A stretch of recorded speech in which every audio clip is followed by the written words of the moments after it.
Uh, just 2 minutes talk. I'm Rashmi, and I would be excited to present you my dream, my passion, which I call as Moya, which is an Irish word, which means great. And though it's just a 5-month-old organization right now, but for me personally, it's been a journey of about 3-4 years aggregating all that I have done, because I work with a lot of handmade and artisan groups which are all over the country.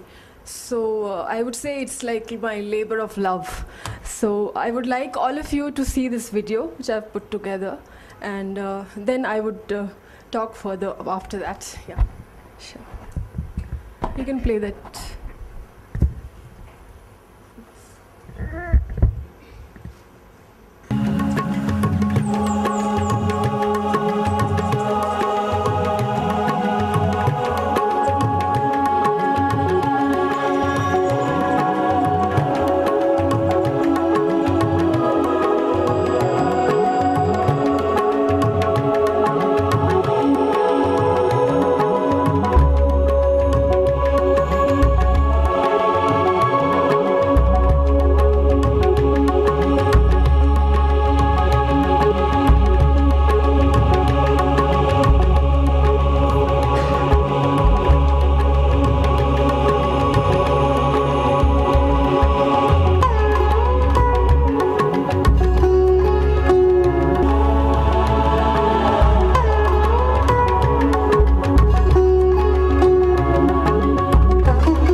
शक्ति करुणामृत काकरा अखिलांड कोटि कंदर्प विद्या कंदर्प जनका पांग वीक्षणा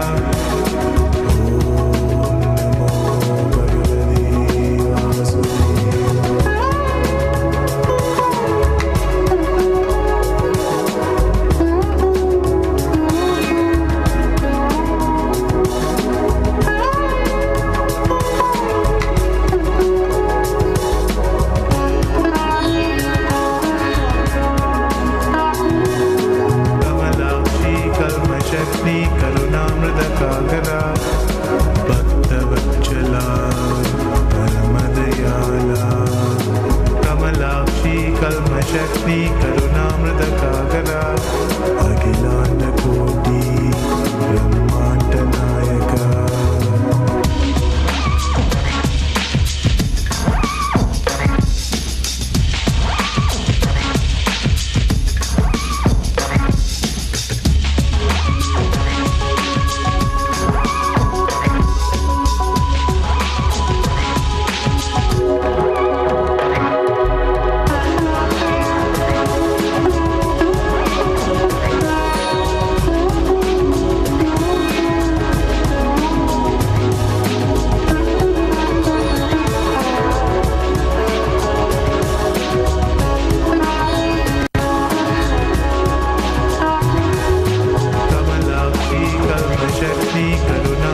you see, there is a lot of handmade effort that's been made to put this brand together. So the challenges that I face is in terms of manpower, because all my artisans are based all over India, in different parts of India. So training them, coordinating with them, there's a lot of manpower that is required, which right now I am a one-man army. So I've traveled all these places, trained them according to my requirements. So happy to say that now they are ready to work according to my requirements.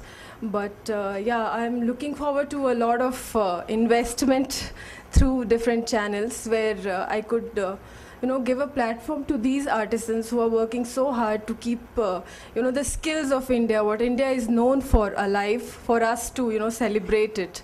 And I pick up a craft and I present it in a very different, completely different way, which you would not find on a normal normal journey to a craft state or any other brand. There are a lot of people doing it, but I would say I'm doing it a little differently in terms of innovation, the products that I have created. So it's a platform where skill meets design and art would meet fashion.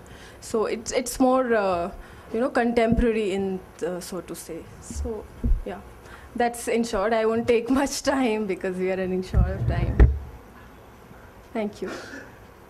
Okay, my first question to you would be, so how big are you looking to take this? Are you just looking for like a boutique store, or are you looking at? Yeah, I'm looking at a physical store, definitely. And also, since I'm working on lifestyle accessories, home furnishing, it needs to be a platform where everything is there. So when a customer walks in, he gets the whole experience. You can buy, it's a whole wholesome look which I want to create, right? From apparel to lifestyle accessories to home furnishings, you name it and we have it, decor, everything.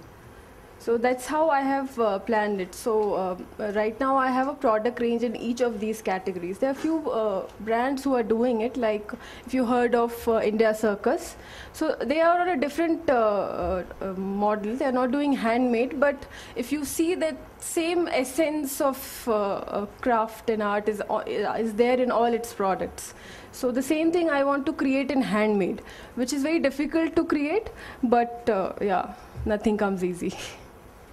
Okay, from what I know of others who are working in this sector, especially the ones that are trying to grow, the biggest challenge they run into is on the back end in terms of operations and having the proper systems in place, because it's easier especially when you're dealing with handmade pieces, it's easier to get 1 or 2 or 5 or 10 pieces. But when you start looking at larger quantities, those systems tend to break down, and it's harder to get that. So it's very important to look at that from the beginning and really, even like hire a production consultant, for instance, and I know someone I can connect you to, but that's a very, very important piece, the back end. I feel like more than on the front end innovation coming in terms of design, I think a lot of people are doing innovation in terms of design. I feel like in this sector, the innovation has to happen on the back end, because that's where things are breaking down. Right. So I would really encourage you to really look at that. That's very rightly said, and that's why I have taken the channel. I've not gone through individual interaction with smaller artisans. So I've taken the channel where a lot of NGOs are in touch with a group of artisans or a whole village who is working on something. Like the image that you saw of Fulkari embroidery dupatta. So there is a whole village in Patiala. Every house is doing one dupatta or 5 dupattas a week. So I'm getting in touch with people who are already managing a group, and then I get in touch with that group. I give my requirements to them. Maybe I go once a year or once in 6 months, tell them my requirements, and then I come back and they do my work. So the product delivery is guaranteed in that sense. So actually, question back to you. One, what I couldn't tell is what segment are you targeting in terms of your market? Are you targeting, the luxury segment where there will be different criteria that will be important, maybe exclusivity, design, quality will be much more critical, and then the price sensitivity will be much lower, and therefore you can, really price them high? Or are you targeting more, mass market or middle class, where there is a recognition and appreciation of the handcrafted design, but obviously there's more price sensitivity and not so much value to exclusivity. So you need more volumes and more predictability in the supply chain. You wouldn't have to have things in multiple sizes and all that, and variations, etc. So depending on what you're choosing, you might have slight, it's the same. You still have the back-end supply chain problem that Bhavna just pointed out, but it has different flavors. In one case, quality and exclusivity is much more critical. In the other case, having predictability in the supply chain is much more critical. Right. Yeah. Just to answer your question, like the slide was, I think, too quick. I always say that all my products, since they are handmade, they are for a very few exclusive, people who understand what is handmade. Because I encounter with people who come and bargain with me for 100 rupees, for 200 rupees. So it gets really, it's not about that 100 rupee. It's about my emotion. I really feel hurt when somebody, comes and tells me, can you give me this for 100 rupees less? So I would really not want to target, the middle class or people who do not understand. I would focus myself to target on those markets or those forums, those stores, which has already those clients who know what is handmade, who value what is handmade, and would not really think twice before buying those kind of products. So currently my channels is through some online. I'm in talks with some online websites who are selling these kind of products. One of them is Unique Art.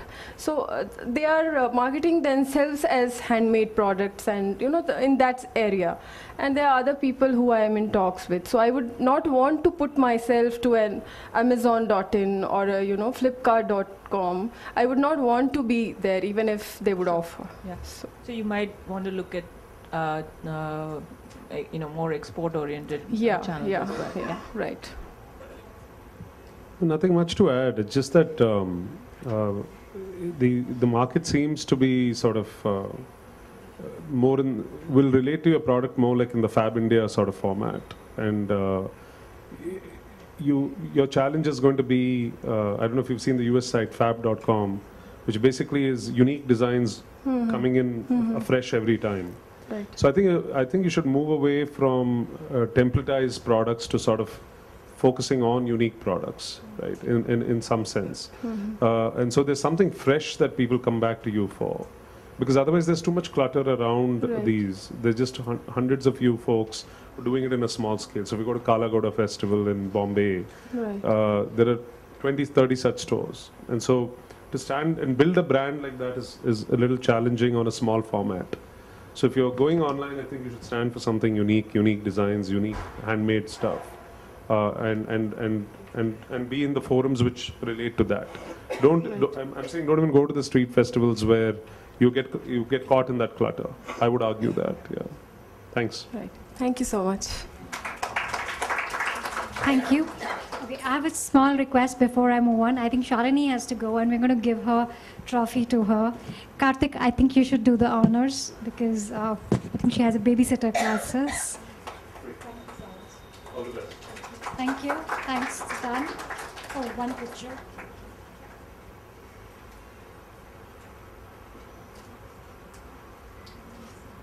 In case you get special jewelry.